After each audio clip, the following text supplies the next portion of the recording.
In the modern era, we take for granted the convenience of indoor plumbing and the ability to simply flush away our bodily wastes.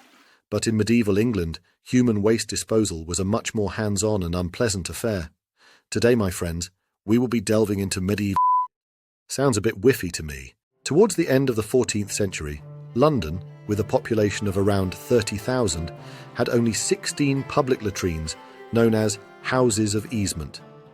However, many private latrines or privies also existed, constructed in backyards or even under cellar floors. The more sophisticated privies carried excrement from upper floors via wooden chutes, sometimes flushed by rainwater runoff. These privy chambers went by many euphemistic names: the privy chamber, garderobe, draught, gong, siege house, necessarium, and even the golden tower.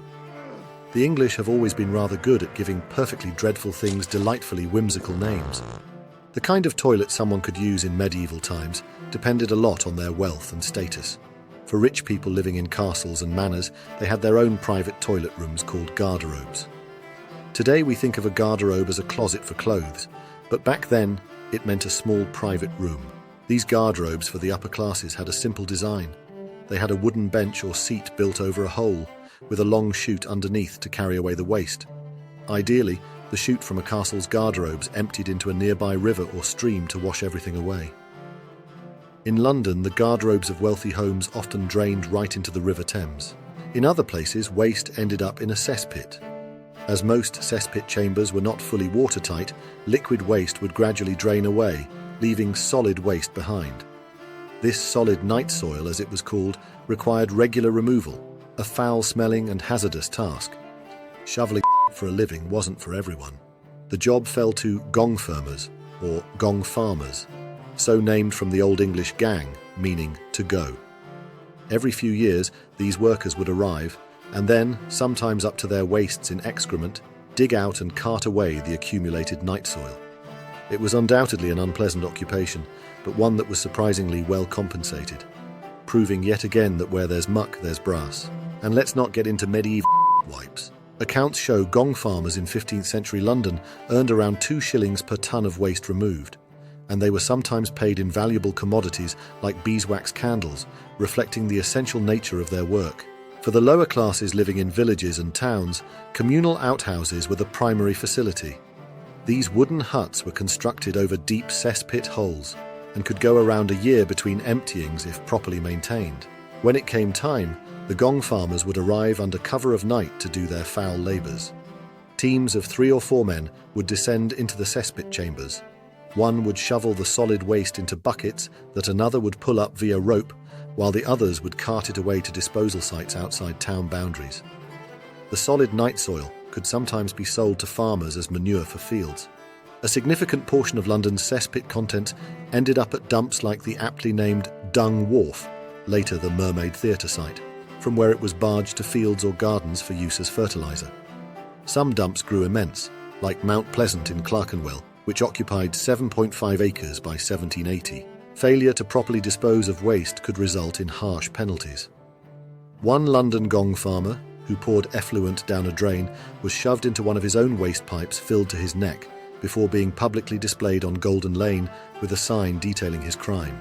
The work carried serious risks beyond the revolting conditions. Cesspit gases created a constant threat of asphyxiation in the poorly ventilated chambers. There was also the danger of rotting or collapsed pit floors, which could occasion a gruesome demise by drowning in the cesspool below, a fate that befell the unfortunate Richard the Raker in 1326. Even royalty was not spared the foul odours and hazards of the privy life. King Henry III, who was King of England between 1216 and 1272, in a letter to one of his castle constables, complained about a privy at the Tower of London that smelled so bad he wanted it rebuilt before his next visit. Since the privy chamber in London is situated in an undue and improper place, wherefore it smells badly, we command you on the faith and love by which you are bounden to us, that you in no wise omit to cause another privy chamber to be made, in such more fitting and proper place that you may select there, even though it should cost £100. One can only imagine the eye rolling from his lessers at such a lavish toilet demand.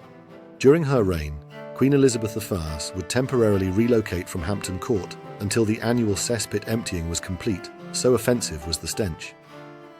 The Gongfarmers employed at Hampton Court earned sixpence per day, a decent living wage at that time. While today's sewage systems have sanitized human waste disposal, the essential service provided by medieval Gongfarmers should not be forgotten. Resourceful and tough, they dealt firsthand with one of life's undignified necessities, ensuring at least some level of public hygiene despite the lack of modern plumbing.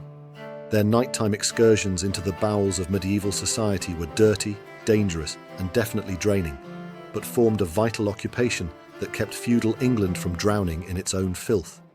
My name's Frank. I used to be a medieval historian, but now I just do stuff like this on the internet. I'm not bitter at all. I've been told I should put the past behind me. Actually, maybe that's not a good idea. Anyway, you get the point. It'd be great if you could hit the like and subscribe buttons. YouTube likes that kind of thing, apparently, and I may get to make more videos. So, we still have a little time left. Let me be a bit weird to fill that up for you.